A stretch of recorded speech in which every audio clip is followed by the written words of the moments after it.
معروف صحافی اور تجزیہ کار نصرت جاوید نے کہا ہے کہ بین الاقوامی سیاست میں دوستیاں اور دشمنیاں مستقل نہیں ہوتی۔ اس لیے اگر امریکی صدر ٹرمپ اور بھارتی وزیر اعظم مودی آنے والے دنوں میں دوریاں ختم کر کے پیار کی پینگیں بڑھاتے نظر آئیں تو پاکستان کو مضطرب نہیں ہونا چاہیے۔ ان کا کہنا ہے کہ اگر ایسا ہوتا ہے تو پاکستان کو اسکول کے بچوں کی طرح ٹرمپ کو اس بات پر مجبور نہیں کرنا چاہیے کہ وہ یا صرف ہمارا دوست رہے یا پھر بھارت کا۔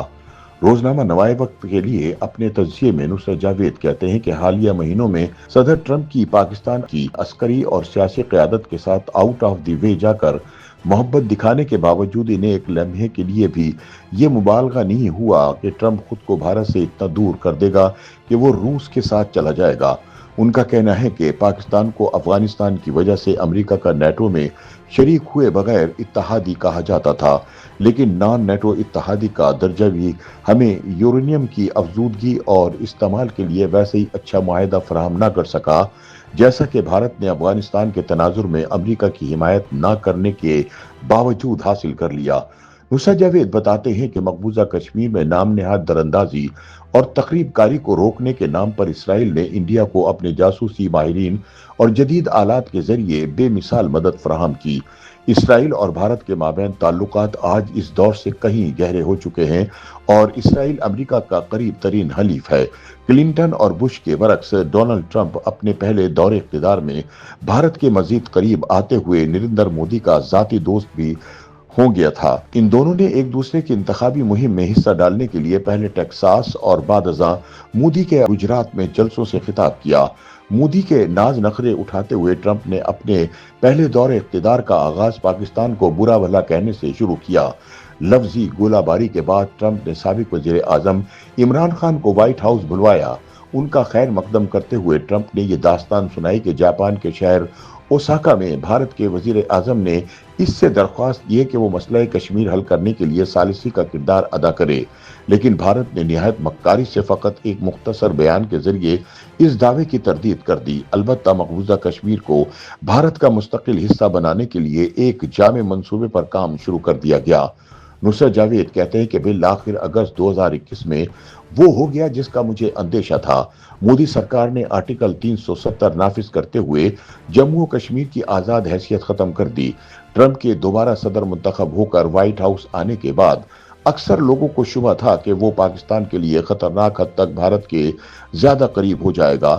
اس حوالے سے امریکہ میں مقیم عاشقان عمران خان اپنی ترجیحات سے مغلوب ہو کر ضرورت سے زیادہ پر امید تھے، لیکن وہ یہ بات فراموش کر گئے کہ امریکہ اگر واقعتاً جمہوریت کا دل دادا ہوتا تو جنرل ضیاء اور جنرل مشرف اس کے پسندیدہ ترین حلیف نہ رہتے۔ سینئر صحافی کے مطابق صدر ٹرمپ نے اقتدار سنبھالنے کے بعد عاشقان عمران خان کو مایوس کیا، مگر ہم پاکستانیوں کی اکثریت اس سے خوش ہونا شروع ہو گئی۔ رواں برس مئی میں ہوئی پاک بھارت جنگ کو ایٹمی ہونے سے روکنے کے لیے اس نے حقیقتاً کلیدی کردار ادا کیا، لیکن نریندر مودی انتہائی ڈٹائی سے ٹرمپ کا کردار جھٹلاتا رہا۔ چنانچہ خوشامد پسند ٹرمپ اپنے دوست مودی کی ڈٹائی سے چڑ گیا اور اس نے پاک بھارت جنگ کے دوران انڈین فضائیہ کے تباہ ہونے والے جہازوں کی تعداد گنوانا شروع کر دی تاکہ مودی کو شرمندہ کیا جا سکے۔ جنگی حقائق کے مسلسل ذکر سے ٹرمپ بھارت کی سبکی تک ہی محدود نہیں رہا، اس نے انڈین برآمدات پر 50% ڈیوٹی عائد کرتے ہوئے بھارتی معیشت کو بڑی چوٹ لگا دی۔ نصرت جاوید کے مطابق ٹرمپ کا بنیادی گلہ یہ ہے کہ بھارت روس سے تیل خرید کر اس کے لیے یوکرین پر مسلط کردہ جنگ جاری رکھنے کے لیے سرمایہ فراہم کر رہا ہے۔ وہ نہیں چاہتا کہ روس سے بھارت ایک قطرہ بھی تیل خریدے۔ روسی تیل اگرچہ بھارت سے کہیں زیادہ چین خریدتا ہے، لیکن چین کے خلاف اقتصادی پابندیاں لگانے پر ٹرمپ ابھی تک آمادہ نہیں۔ وجہ یہ ہے کہ امریکہ کی انڈسٹری اور خصوصاً مصنوعی ذہانت کو فروغ دینے کے لیے اسے چین میں بننے والی چپ کی ضرورت ہے۔ اس کے علاوہ بھارت کی 1 ارب سے زیادہ افراد پر مبنی منڈی کو بھی کاروباری ذہنیت کا حامل ٹرمپ زیادہ دیر تک نظر انداز نہیں کر سکتا۔ نصرت جاوید بتاتے ہیں کہ اب مودی اور ٹرمپ کے مابین رابطے بحال ہو رہے ہیں۔ ان دونوں کے مابین دیوالی کے تہوار کے بہانے فون پر جو گفتگو ہوئی، اس کے نتیجے میں جلد ہی امریکہ بھارت سے درآمد ہونے والی اشیاء پر ڈیوٹی کے حوالے سے نرمی دکھائے گا۔